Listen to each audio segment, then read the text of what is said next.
Samedi dernier, le petit village du Haut-Vernay, niché dans les Alpes de Haute-Provence, a retrouvé un visage inhabituel sur ses ruelles calmes, celui d'Anne et Philippe Vedovini, les grands-parents maternels du petit Émile, accompagnés de 2 de leurs enfants. Leur venue n'était pas une visite touristique ni un retour nostalgique.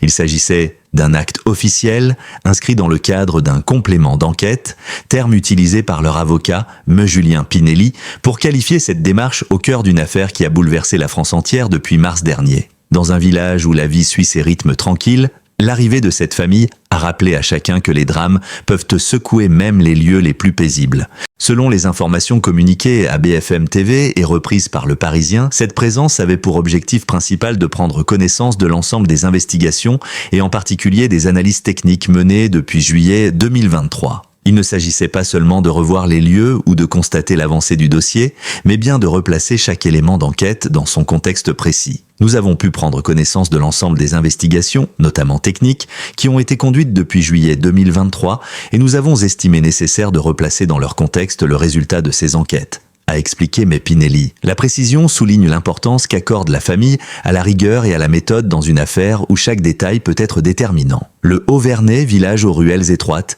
et aux maisons de pierre, a vu ce jour-là se mêler le quotidien paisible à l'intensité d'une enquête criminelle. Les Vedovini ont visité plusieurs lieux stratégiques. Non seulement la rue où le petit Émile avait disparu, mais également les zones environnantes et le lieu où le crâne de l'enfant aurait été retrouvé en mars 2024. Ces déplacements n'étaient pas anodins. Ils témoignent d'une volonté de confronter la mémoire des lieux avec les conclusions des enquêteurs et de poser des questions précises sur la cohérence des investigations menées jusqu'ici. La démarche s'inscrit dans une logique de collaboration. Comprendre, vérifier et compléter ce que les experts ont déjà réalisé. Pinelli a insisté sur la posture de la famille, soulignant l'équilibre délicat entre respect des autorités judiciaires et engagement personnel. Chacun est conscient du travail réalisé par l'ensemble des hommes et des femmes en charge de ce dossier. Néanmoins, il est parfaitement légitime, lorsque vous êtes en recherche de vérité et que vous souhaitez faire la lumière sur les circonstances d'un drame qui vous a touché si durement, d'apporter votre contribution. Cette déclaration montre que la démarche n'est pas un acte de défiance, mais une participation active, motivée par le désir de comprendre et de contribuer à l'enquête. L'émotion était palpable et la présence des enfants des Vedovini ajoute une dimension humaine à ce retour au village. Il ne s'agit pas seulement d'un acte juridique ou technique, c'est un geste familial porteur de mémoire, d'amour et de volonté de justice. Chaque pas dans les ruelles de ce village montagnard résonnait comme une confrontation avec le drame, une tentative de transformer la douleur en engagement concret. Pour Anne Vedovini, la recherche de la vérité devient une mission. Comprendre ce qui est arrivé à son petit-fils sans se laisser submerger par le traumatisme. Dans le contexte d'une affaire médiatisée et complexe, ce type de démarche est rare et symbolique. Les familles de victimes ne se contentent pas toujours de suivre le cours des investigations. Ici, elles cherchent à enrichir le travail des experts, à signaler des pistes supplémentaires et à garantir que chaque élément soit pris en compte. Les Vedovini incarnent ainsi un rôle à la fois sensible et stratégique, celui de témoins investis, mais également de participants actifs à la construction de la vérité. Le retour au Haut-Vernay marque un tournant dans cette enquête, où l'implication des proches de la victime se transforme en un acteur essentiel, capable de poser un regard neuf et engagé sur les faits. Cette visite souligne également la complexité de l'enquête et l'importance de la collaboration entre enquêteurs et familles. Les compléments d'enquête permettent de vérifier que toutes les pistes ont été explorées et de replacer chaque conclusion scientifique dans le cadre réel de la scène de crime. Dans un drame qui a frappé une famille entière et bouleversé un village, le retour des Vedovini est un acte de responsabilité. Un moment où le respect de la justice et l'engagement personnel convergent pour éclairer les zones d'ombre de cette disparition tragique. Au-delà de la douleur, cette démarche illustre la force des liens familiaux et la quête de vérité qui anime ceux qui restent et veulent comprendre. Quelques mois avant leur retour au Haut-Vernay, Anne et Philippe Vedovini avaient traversé une épreuve qui a profondément marqué leur quotidien et celui de leur entourage. Leur placement en garde à vue en mars dernier. Une décision judiciaire qui, pour beaucoup, avait constitué un moment de grande tension et de questionnement, tant dans la sphère médiatique que dans la vie privée de la famille. Cette garde à vue n'était pas seulement un acte administratif ou un protocole habituel dans le cadre d'une enquête. Elle symbolisait la confrontation directe de la famille avec la justice et les mécanismes complexes de l'investigation criminelle. Pour la famille, cette étape a été douloureuse, parfois déstabilisante. Le simple fait d'être entendu comme témoin sous le contrôle des enquêteurs a provoqué un mélange de peur, de colère et d'angoisse. La pression médiatique, avec des articles et des reportages qui scrutaient le moindre geste et analysaient chaque déplacement, n'a fait qu'amplifier cette tension. Pourtant, loin d'entraîner un isolement ou un repli, cette expérience a aussi été un moment de préparation, permettant à Anne et Philippe de structurer leur participation future à l'enquête et de comprendre les limites et les possibilités offertes par le cadre judiciaire. Mais Julien Pinelli, avocat des Vedovini, a souligné que cette garde à vue avait été un moment crucial pour la compréhension globale de l'affaire. Elle a permis à la famille de prendre connaissance de certains aspects des investigations et d'appréhender les exigences procédurales propres aux dossiers criminels complexes. Selon lui, cette phase n'était pas un obstacle, mais une étape nécessaire à un engagement actif et informé. Nous avons pu prendre connaissance de l'ensemble des investigations, notamment techniques, qui ont été conduites depuis juillet 2023. Ces investigations techniques, allant des analyses scientifiques aux reconstitutions minutieuses des faits, constituent la base sur laquelle la famille peut désormais poser des questions et formuler des demandes complémentaires. La garde à vue a également renforcé la nécessité d'une collaboration étroite avec les autorités. Pour Pinelli, il est fondamental de souligner que la famille n'entretient aucune acrimonie envers les enquêteurs. Nous assistons des personnes qui, encore une fois, ont toute confiance et il n'y a aucune acrimonie à l'égard des services de l'enquête et encore moins de la justice. Cette précision est essentielle, car le public pourrait être tenté de percevoir une tension ou un conflit, alors qu'en réalité, la famille souhaite avant tout contribuer à la lumière sur le drame qui les touche si profondément. Au-delà de l'aspect judiciaire, la garde à vue a eu un impact psychologique majeur. Les grands-parents d'Émile se sont retrouvés confrontés à la réalité brutale de l'enquête. Chaque détail de la disparition, chaque piste technique et chaque témoignage peut influer sur l'évolution de l'enquête et sur la perception de la famille dans la sphère publique. Cette confrontation a renforcé la détermination des Vedovini à participer activement à l'investigation, non pas pour contester les méthodes des enquêteurs, mais pour apporter une vision complémentaire, basée sur leur connaissance intime des lieux et des circonstances. La famille a ainsi compris que la justice ne fonctionne pas uniquement par intuition ou émotion, mais par un ensemble de procédures rigoureuses, de recoupements techniques et d'analyses méthodiques. La garde à vue a servi de tremplin pour organiser la suite de leur implication en leur offrant une vue d'ensemble sur les dossiers et les éléments non encore exploités. La visite ultérieure au Haut-Vernay, quelques mois plus tard, s'inscrit dans la continuité de ce processus. Un retour réfléchi et informé, visant à vérifier que toutes les pistes possibles ont été explorées et que chaque élément scientifique et technique est correctement interprété. Ainsi, cette expérience judiciaire, bien que difficile, a renforcé la capacité de la famille à participer de manière constructive à l'enquête. Elle a permis de transformer la douleur en action et la confusion en démarche organisée. En combinant la mémoire des lieux, la connaissance intime de leur environnement et le suivi rigoureux des investigations, les Vedovini incarnent un exemple rare de famille qui, tout en respectant les règles de la justice, devient un acteur actif dans la recherche de la vérité sur la disparition tragique de leur petit-fils.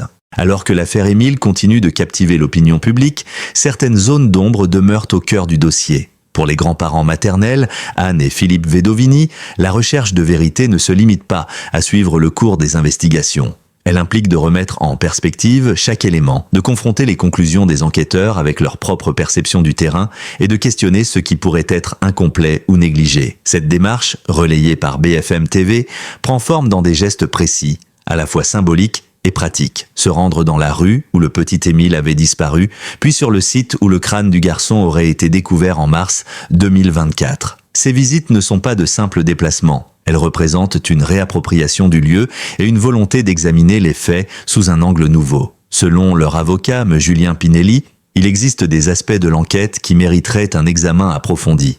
Nous estimons que certains points mériteraient davantage d'investigation, explique-t-il, précisant que la famille envisage de saisir prochainement un juge d'instruction pour formuler un certain nombre de demandes. Tout en restant discret sur la nature exacte de ces pistes, l'avocat souligne que la complexité des lieux et des circonstances impose de ne laisser aucune hypothèse de côté. Chaque recoin, chaque détail topographique ou environnemental peut apporter des éclairages essentiels sur le déroulement des événements et sur les circonstances exactes de la disparition. Cette prudence dans la communication traduit une stratégie réfléchie.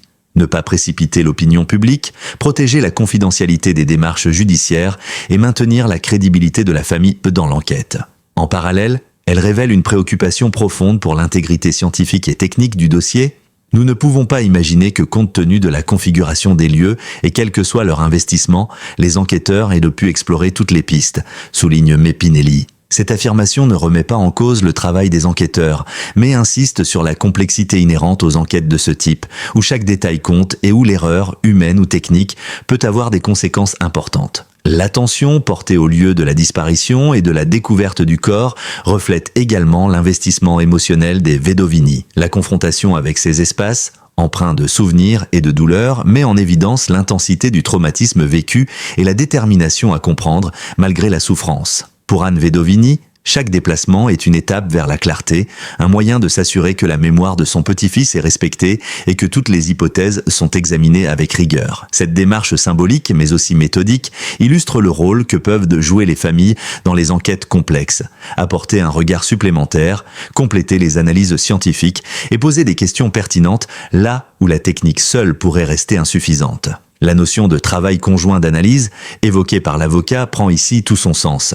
Elle traduit la collaboration entre la famille et les enquêteurs, fondée sur le respect mutuel et la volonté partagée de résoudre le mystère de la disparition. Dans ce contexte, le rôle des Vedovini dépasse celui de simples témoins. Ils deviennent des participants actifs, capables de proposer des perspectives nouvelles et de rappeler aux autorités judiciaires l'importance de revisiter certaines hypothèses. Cette démarche reflète une vision stratégique et réfléchie de la justice participative, où les proches de la victime contribuent à la qualité et à la profondeur des investigations. Enfin, cette étape souligne un aspect souvent méconnu des enquêtes criminelles, la complexité de la mémoire du lieu et la nécessité d'une lecture fine du terrain. Le Haut-Vernay, ses ruelles, ses pentes et ses zones boisées constituent autant de facteurs à intégrer dans la compréhension de la disparition. Les Vedovini, par leur connaissance intime du village et par leur expérience émotionnelle, apportent un complément de perspective que la technicité pure des enquêtes ne peut fournir seule. Le retour sur le terrain et l'analyse des zones d'ombre deviennent ainsi un outil essentiel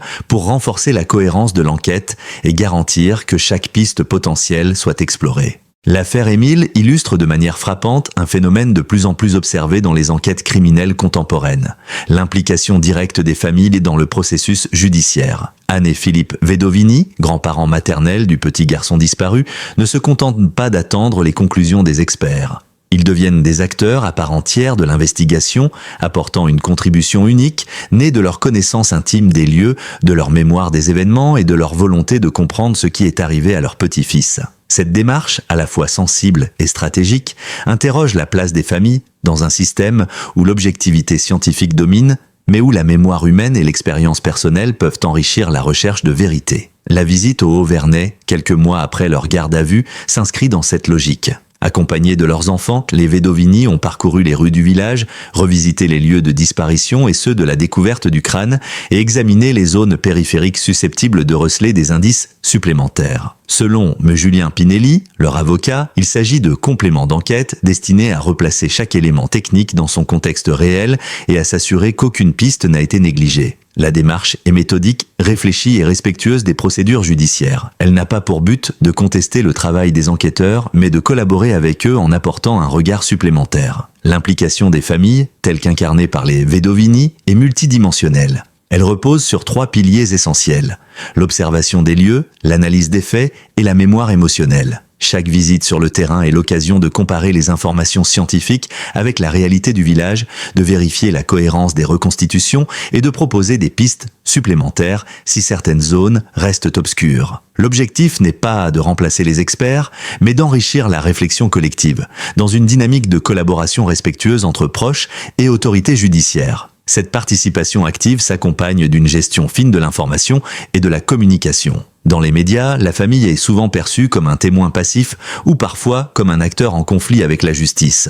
Or, l'attitude des Vedovini démontre qu'il est possible de concilier engagement personnel et respect des règles. Il s'agit simplement d'apporter notre pierre à l'édifice, souligne Mepinelli. Cette déclaration traduit une volonté claire: aider l'enquête à progresser sans empiéter sur l'autorité des enquêteurs, tout en assurant que la mémoire de l'enfant et la transparence de l'investigation soient respectées. L'exemple de cette famille met également en lumière un aspect souvent méconnu du rôle des proches dans les enquêtes criminelles. Leur capacité à percevoir des détails que les professionnels, concentrés sur des protocoles rigoureux, peuvent manquer. La mémoire émotionnelle, la connaissance du terrain et la capacité à relier des faits apparemment disjoints offrent une dimension supplémentaire aux investigations. Dans des affaires complexes, comme celle d'Émile, où chaque élément peut être décisif, cette approche complémentaire devient une ressource précieuse. Enfin, cette implication souligne la dimension humaine des enquêtes. Derrière chaque rapport technique, chaque analyse scientifique et chaque piste explorée, il y a des êtres humains confrontés à la douleur, à l'angoisse et à l'incompréhension. Les Vedovini incarnent cette dimension, des grands-parents endeuillés mais déterminés à transformer leur souffrance en action constructive. Leur engagement, loin de se limiter à une démarche symbolique, influence la progression de l'enquête et rappelle aux enquêteurs et à la justice que la vérité est un objectif partagé où la mémoire et l'expérience des proches peuvent jouer un rôle déterminant. Cette dynamique de collaboration basée sur le respect mutuel et la recherche sincère de la vérité offre un exemple rare et poignant de l'importance des familles dans la résolution des affaires criminelles. Les Vedovini démontrent que, lorsqu'elles sont guidées par l'amour et la volonté de justice, les familles peuvent devenir des partenaires essentiels de l'enquête, apportant des perspectives nouvelles, vérifiant des faits sur le terrain et contribuant à éclairer les zones d'ombre qui subsistent dans les dossiers les plus complexes. Au cœur de l'affaire Émile, la figure d'Anne Vedovini se distingue par sa détermination absolue à faire éclater la vérité. Depuis la disparition tragique de son petit-fils, elle a assumé un rôle à la fois douloureux et courageux. Celui d'une mère et d'une grand-mère confrontées à l'incompréhension, mais résolues à ne jamais laisser le drame sombrer dans l'ombre. Selon son avocat, M. Julien Pinelli, Anne Vedovini est uniquement dirigée vers la recherche de la vérité. Une motivation qui dépasse les rancunes, les suspicions ou les jugements médiatiques. Cette quête n'est pas seulement personnelle. Elle s'inscrit dans un cadre moral et citoyen, celui de contribuer à la justice et de s'assurer que chaque élément soit pris en compte pour que le drame ne reste pas inexpliqué. Cette démarche illustre la responsabilité particulière des familles dans les enquêtes criminelles. Elles ne sont pas de simples témoins passifs des faits, elles deviennent des acteurs de la mémoire, des gardiennes du récit et des observatrices attentives de chaque détail. Le retour au Haut-Vernay, la visite des lieux de disparition et de découverte, la relecture des conclusions scientifiques et techniques nous font partie d'un processus rigoureux et méthodique, où la sensibilité humaine s'allie à la logique analytique. Pour Anne et Philippe Vedovini, chaque pas, chaque observation sur le terrain est un acte de contribution à la construction de la vérité. L'implication des grands-parents souligne également le rôle symbolique des familles dans la justice. Leur présence n'est pas un simple geste émotionnel. Elle rappelle aux enquêteurs, aux magistrats et au public que derrière chaque dossier criminel, il y a des vies humaines,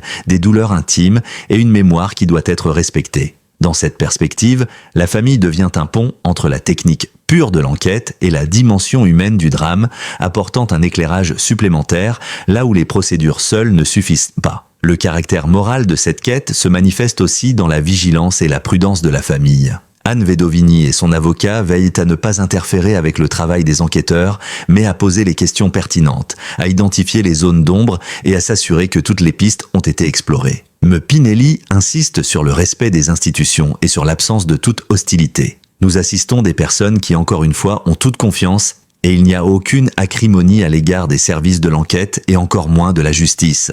Cette posture montre qu'il est possible d'agir dans l'intérêt de la vérité sans remettre en cause l'autorité judiciaire. La quête de vérité des Vedovini ne se limite pas à un objectif juridique. Elle est profondément humaine. Elle est nourrie par l'amour, la mémoire et la douleur, mais aussi par la volonté de transformer cette souffrance en action concrète. Chaque investigation complémentaire, chaque vérification sur le terrain, chaque question posée à la justice est un moyen de rendre hommage à la mémoire du petit Émile et d'assurer que le drame qui a touché la famille ne reste pas inexpliqué. Cette démarche incarne une forme de responsabilité morale, celle de ne pas laisser la tragédie dans l'ombre, de chercher à comprendre et de participer activement à la construction du récit de la disparition. Enfin, cette implication soulève une dimension plus large.